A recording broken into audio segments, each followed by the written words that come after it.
Hello and welcome to another episode of the Monday Mile podcast. Today, I'm catching up with a man who's just fresh back from the Olympics in Paris. He went into the Games as a hopeful for climbing, a sport that doesn't just require technical agility, but lateral thinking too. He's the closest thing to Spider-Man. He's our first ever Olympic medalist in climbing, and he clinched the gold. Toby, how are you? Hey, yeah, I'm good, thank you. How are you? I'm very well, thank you.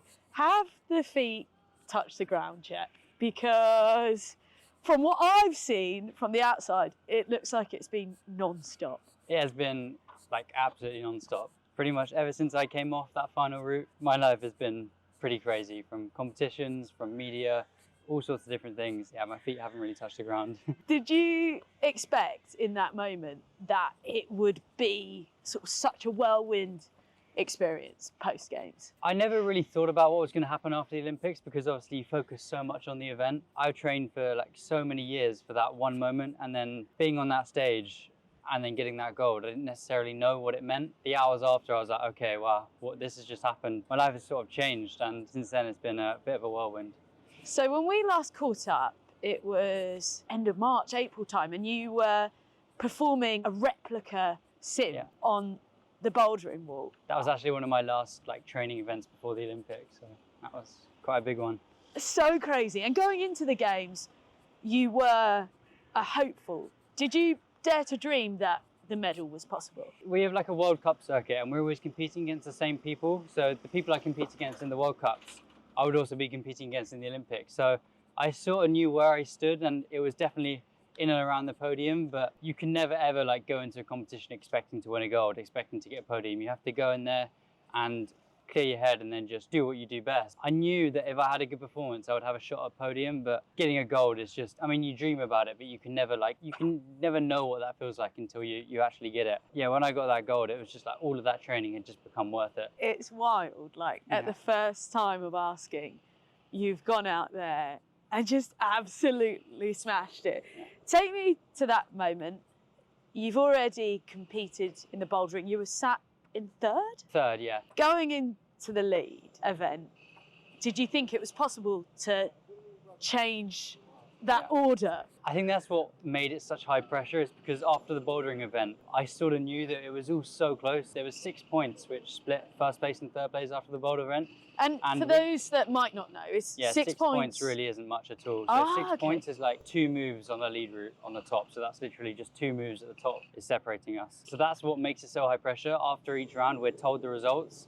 So we're sat there behind, and we all know that we're all so close. It's not decided yet. It's those moments there where you really have to keep it together, because you have the chance, you have the opportunity to go out and take the gold. But if you make any single tiny mistake, you can go from first place to straight to 6th place. That's how close it is. It's not decided until the very last moment, the very last move. Before that lead route, I remember being there about to go out. I just said to myself, look, you're only here once. You can only go out there and then just give it your absolute everything. And just before I pulled onto the wall, I just said, just relax, you know what you're doing, you've trained for this, and whatever happens, just give it everything. I mean, just seeing you in the sim replica, I was lucky enough to experience being that close and being there with your dad. The environment that's created in climbing is so intense. Yeah, it's intense. How do you deal with the pressure in those defining moments? Because I've never watched a sport like it. It feels like you're constantly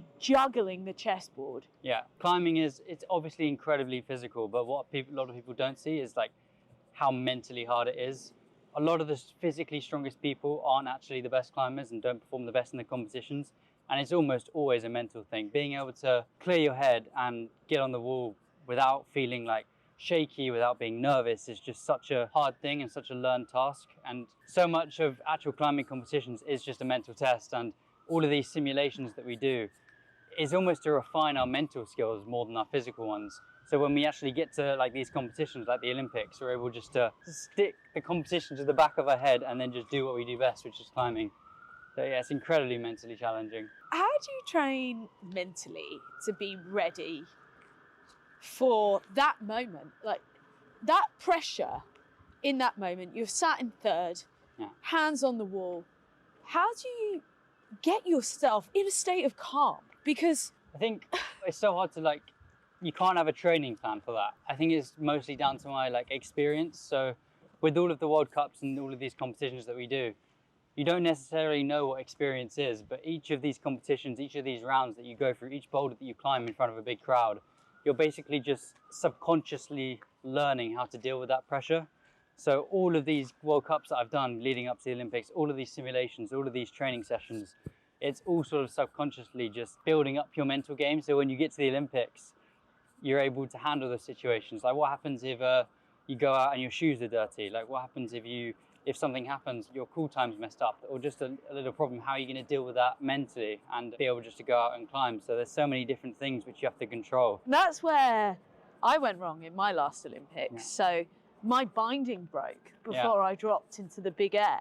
As much as I tried to not let it affect me, I then missed 2 training runs. And Yeah. then you're like, oh, you automatically feel at a disadvantage. So take me back to Paris. Yeah. It's Olympic finals day. Did everything run smoothly, or were there a few mishaps? There was definitely some mishaps during the competition, especially in the semi-final.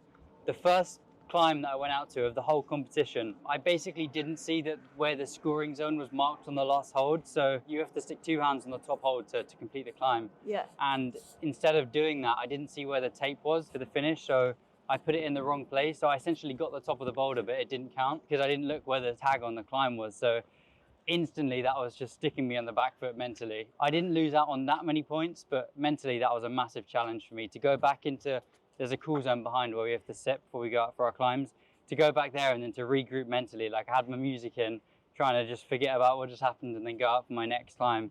And that was the semi-final, so luckily got through to the finals. And in the finals, it ran pretty smoothly actually. I was able just to calm myself down and go out there and climb, and there weren't too many mistakes, which was nice. And the crazy thing about competing at the Olympics is there is an element of it that feels the same to a normal World Cup, yet the eyes of the world are watching you. Did you feel that in pressure and emotion? Absolutely. The Olympics, you can't prepare for that mentally. It's just insane. The actual climbing is the same, the format's the same, the climbs are the same. It's just another World Cup, but everything about it, all the volunteers, people to take you everywhere, the security of the venue, the size of the venue, the crowd, it's all just massive. The scale of the Olympics is just unimaginable. Even the village, like being in that environment, it's just crazy. Yeah, the climbing is the same, but the mental side of it is just so much harder to handle. Okay, and how about, there's other factors as well. It's not like just waking up at home and going to training. You've also got an Olympic food hall and thousands of other athletes around you in that environment, and everyone's like geared up to perform. Was it hard adapting to that Olympic environment? Like you're going to a giant all-inclusive all-you-can-eat buffet, and I can imagine for climbing you've got to be feeling light on your feet, do you? Being in the Olympic Village is definitely, it can be mentally hard, but we obviously you don't have to stay in there, but I thought it's my first games, I want to experience that. Like it's a once in a lifetime opportunity almost, so I want to go in there. But what I tried to do is just keep it as routine as possible. So wake up, go to bed at the same time. Obviously it's a massive buffet, there's loads of different options, but just try and eat foods which you're used to, which you're familiar with. Don't try a load of random stuff. So just trying to keep it as routine as possible, and then just go out and do the job on the climbing wall is what is sort of the approach I took. And I think I was able to do that pretty well. The day you won your first Olympic medal, it's a gold. What did you have for breakfast? Oh God, that's a hard question. What did I have for breakfast? I think I got solid eggs on toast. So is that the standard? I mean, I can't remember, but that's just a standard breakfast for me. So eggs on toast. If you were taking on your own advice, that's what you would have done. Yeah. If you could remember. Yeah, I mean, I pretty much have that every day. So. Are there elements of that day that feel like a blur now, looking back? Absolutely. Like the whole competition almost feels like a blur. Like going into isolation, being in there for hours with the coaches, it all just sort of, I can't necessarily remember fine details, and watching back on my phone, and it all just suddenly comes back to me. So being able to watch it back afterwards has been really, really nice, because it just all comes back to you. Like, wow, I was there, I was at the Olympics, this is what I did. I think one of the best shots that I have seen is your reaction. Yeah. The shock of disbelief. Did you have any idea at that point when the camera zooms onto you that you were sat in the gold medal position? No, that was complete shock. That is something which I can't remember. That moment is just completely gone from me. Watching that back was just like, wow. When I was sat there and I didn't know necessarily where I was, I looked to the coaching pit and then I see my coach holding up the finger to let me know that I'm in first still. The rush of emotions there is probably the most emotions I've ever felt in my entire life. Like that moment there is years and years and years of training has gone into that one moment there. And standing on that stage is probably like the proudest that I've ever been like in my entire life. It is so special to not only go to the Olympics, but to go out there, perform, land on the podium, but to clinch gold at the first time of asking truly is something else. Talk to me about the journey to get there though, because so many people will have seen you that day, the gold medal around your neck, but it doesn't come easy, and I've witnessed your training. What does your routine look like day to day to be a professional climber? Yeah, absolutely doesn't come easy. Every single athlete up on that stage, it's not just a coincidence. Everyone's worked so hard to be there. But a typical day would be, especially during the winter where I do my heaviest training, it's like 6 days a week, 8-9 hours a day. 8-9 hours a day? Yeah, pretty much just a full-time job. Obviously, you're not doing the same stuff every single day because otherwise you just get too tired and you'd break. But switching it from climbing training, off-the-wall conditioning, different forms of training. So you got slab climbing, which is less on the hands, and then you got powerful climbing, which is more on the hands. Just constantly switching it up to do as much as possible, but separating it throughout your body. And then that last day would be like an active recovery day, a lot of stretching, trying to get myself rejuvenated for the 6 days of training I got coming up. So it is absolutely brutal, but it's not like that the whole time, because as you come into the competition season, you try to shift all of that fatigue, you're trying to shift all that load. So the climbing sessions suddenly become a lot shorter, you drop off all the conditioning, and that's when you really start to feel good. That's when all of the gains of the training start to come about, and that's so refreshing, just suddenly feeling the gains from all of that training, because when you're in the training, when you're in the hole, you feel awful. Like you feel awful the whole time. There were times last season where I was actually questioning my training. Really? I was questioning like if this is right, because I was just feeling so bad on the wall. So people talk about the pain cave. Yeah. Does it exist in climbing? Yeah, absolutely. And that feeling that you're putting your body through, you use the term awful. Yeah. What does it feel like? I don't mind the physical, like actual pain of it, the discomfort of training, because I actually like training. It's the mental side of just not climbing very well when you know you can do better. And that's when you really have to trust the plan. Like my dad especially, he's a big part of my climbing and training, and he was really having to sort of just tell me to trust it, to go with it. He wasn't telling me it was all going to be fine.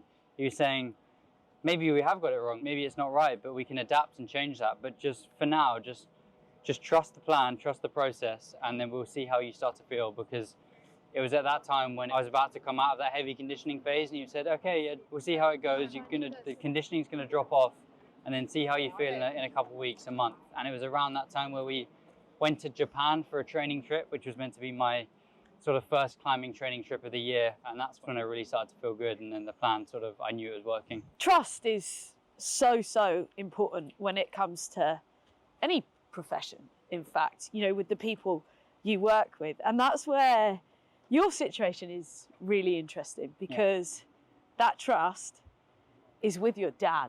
Yeah. Your dad is not only your coach, but also your manager? Yeah, coach, manager, taxi, chef, pretty much everything. So since you started climbing, you've been traveling the world with your dad. How do you navigate that relationship? Is there an off to dad the coach? First and foremost, I'm just firstly incredibly grateful for everything he's done. It wouldn't be possible without all of that support, and it's just so nice to have someone there who you know 100% got your back. Because he's my dad, he's family, I know that he's always going to want the best for me, and I can speak to him freely about anything I want. It's really nice to have that. From when I started climbing when I was 7 years old to now being 19, he's just supported me 100% along the way. He's my coach, he does my training plan. Yeah, having that is just something which I'm incredibly grateful for. That must have created an inseparable bond for the pair of you. And now to have gone through, you know, the darker days of training, the trust in the plan, to then seal the deal and clinch the gold. Did you have an opportunity to celebrate with him? Yeah, it definitely feels like a team effort, and there's been some celebrations. So yeah, when you're like on tour with your dad, how do you balance being, you're in your teens still? Yeah, don't get me wrong, there are like, he's still my dad, there are arguments. Not everything's all like sunshine and roses. It can be a bit harder sometimes, but he's also my friend essentially, so that's we get along. so cool. Like, I think that's quite rare as well. Do you see that? Because I don't know many people that could travel alone. I can even use my own example. I absolutely love my dad, and my dad was my biggest supporter. In the infantry of my snowboard career, he'd come and he'd drive and he'd stand at the bottom and he'd be cheering. But then when he'd tell me, Aimee, do like one more, he'd twist his finger as in to do another rotation. I'd literally be like, no, why should I? So my instant reaction, which I think would be a lot of people's, is to like bark back and don't tell me what to do. So there are definitely moments like that during training where he tries to give some advice. Shut up, you don't know what you're talking about. but yeah, I think that's a typical thing with family. But no, it's really, really nice. And how do you tread that line when it comes to like, surely having a few beers and going on a night out? Does he encourage that, or is he there going slap the wrist? I think I'm 19 now, so I think he doesn't mind what I do anymore. Maybe when I was a bit younger, it's like, no, don't do that. It's a bit more relaxed. So you're semi-fresh back from the games. Yeah. You haven't kind of taken your foot off the gas when it comes to training, but you've had all of these other things going on, TV appearances, brand stuff, being pulled in different directions. How have you managed to juggle that physically? I mean, I really like to have a goal to strive for, so there's still World Cups going on at the moment after the Olympics, so I've opted to compete in those because I love having something like a goal there, something which I can train for, something to keep me active, as well as all of the other media stuff, because without climbing, without focusing on something like that, I don't know what I'd do with myself. I just love climbing so much, I love training. I wouldn't be able to go without that, so it's been so nice just to go to these competitions without the added pressure of the Olympics. I'm able just to go out there and enjoy them. I've actually recently just got back from 2 World Cups, which were just 2 of my most enjoyable competitions this season. It felt definitely much more like a party vibe. I did the competition and then went and had a good time, whereas the Olympics was very, very much focused. So very linear. Very linear, yeah. You do your job, you do this. But these World Cups have just been like compete at a high level and then enjoy yourself. You said enjoy yourself. Can you divulge on that at all? I mean, I'm definitely not a heavy drinker. I never ever drink. After those World Cups, it was nice to, let's just say, have a good time with some friends. What does a good... wasn't feeling so good the day after. So actually, your dad told me that you had a really good time. Yeah, he told me to prod you on this. So very sore head the next day. Definitely, don't mix spirits. No, that's not. So first life lesson post games has officially been learned. Yeah. Don't mix. Do you have a signature dance move yet when it comes to hitting the dance floor? I don't think I'm a good dancer, no. No? Probably dance on the wall quite well, but no, off the wall, I'm very awkward. Anything where my feet are off the ground. I suppose you could do like some sort of handstand dance move. Maybe. Mine was always the worm and a little bit of break dancing. But that's hard. Yeah, but it's also like you can disguise how bad you are at sticking to the music because people are just impressed by your moves. For those people that maybe are listening to this thinking, you know what, climbing sounds cool. What would you say to a youngster that's maybe considering to dare to dream to follow in your footsteps? I think first and foremost, climbing has just changed my life. These other sports like football, rugby, cricket, I tried them all, I did enjoy them, but when I found climbing, it was like, wow, this is something else, this is just incredible. The first climbing session I ever had, I was instantly hooked. To anyone who watched it on the TV, anyone who's ever watched climbing, go and give it a try. Climbing is so accessible, there's climbing gyms opening up all around the UK, all around the world. The surge of popularity climbing's got from it now being the Olympics is just incredible. So to anyone who's watched it and is thinking of giving it a try, just head to your local wall, sign up for a taster session, they'll give you some shoes and I'm sure you'll enjoy it. There's such a great community around climbing and you'll make so many friends along the way. Other than the shoes are like pretty awful. Other than that. The first time getting into a pair of climbing shoes, it's not the nicest, crinkle up your toes. I remember you tried it at the... How did you rate my climbing? Yeah, it was good. Yeah, it was good. Probably. We did pretty well, didn't we, that day? You did pretty well, I mean, all things considered that you were in the middle of a sim, you did manage to show me the way up the wall in Wandsworth. I'll have to give it another go. I remember I had the marathon the day after. Oh, So I was that, slightly tentative because I didn't want to blister your feet up. Blister my feet up. But we were grand. Yeah, that was a good day. You compete in the combined, so that's lead and boulder. How would you explain the difference in technicality between the two? So lead climbing is much more endurance based. The wall's a lot longer. You're having to stay on the wall for like 5-6 minutes, and you really start to feel the burn in your forearms, but the moves aren't necessarily at your max level because there's so many of them.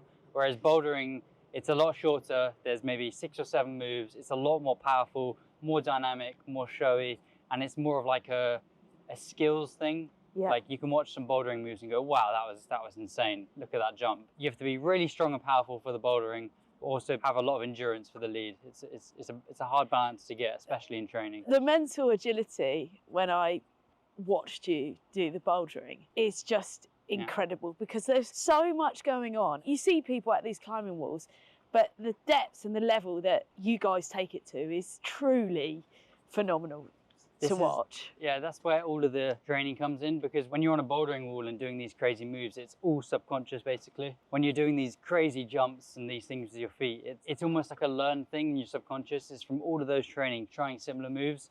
You can never think about each individual movement because there's just so much going on. You wouldn't be able to process it quick enough. Before I put onto the boulder, normally I just tell myself, just forget about it, just relax and almost empty your mind and just let your body do it because it knows what it's doing. That in itself is such a skill set, to empty your mind. Yeah, it's true. It's really, really hard, especially when you're on on the big stage with a big crowd. Have you got a technique that you use to almost clean that slate? I find that when I pull onto the wall, it all sort of empties out anyway, and it's just me and the wall. But definitely, I do like listening to music before I go out. What are we vibing to? Eminem. No! Lose Yourself. Really get me in the zone. That's intense, Toby. It is intense, yeah. I suppose you've got to be geared up, haven't you? Yeah. Fired up. Toby, we are on the Monday Mile Walk and Talk podcast, so we like to ask all of their guests how they like a Monday.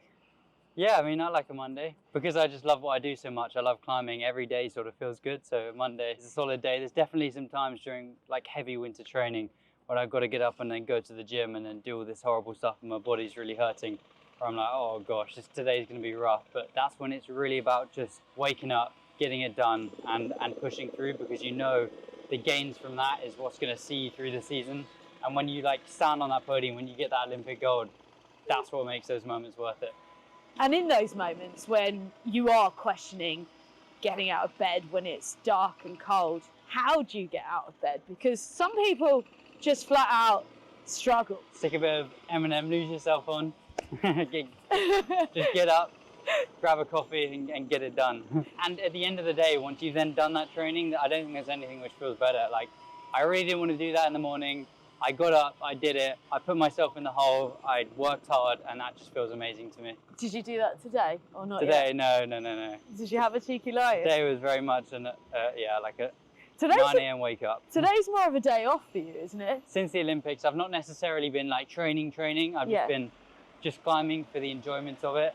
And that's been really, really nice. But now I'm actually really looking forward to going like outside climbing, which is a different part of climbing, but definitely not like training at the minute. My next big competition will be the World Championships next year in September. No doubt when I get to the winter, I'll start my training for that, and it's going to be really, really hard. But also having some downtime is really, really important after such a big competition.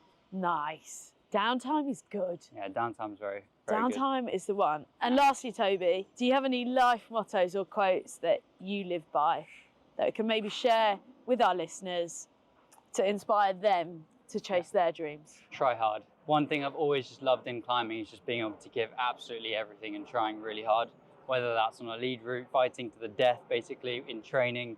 Just give absolutely everything whenever you can, and most of the time it'll turn out good. It'll pay off. Well, it certainly has for you. Toby Roberts, thank you so much for joining us here on the Monday Mile Walk and Talk podcast. Thanks for having me. An absolute privilege to walk with you. Did you bring the medal? I didn't bring the medal. Oh, Toby, I wanted to see the medal. It's in a safe at home. So in a safe at home. Yeah. Monday Mile listeners, you know what to do. Please do make sure you are subscribed. The audio drops at 12 a.m. every single Monday morning for the early risers. So get up, tune in, listen to us on your commute. Toby, Smash it. Good luck in the World Thank Champs. you. Enjoy your time off. I reckon you should go for a bevy with your dad, you know. Yeah. Maybe I'll join.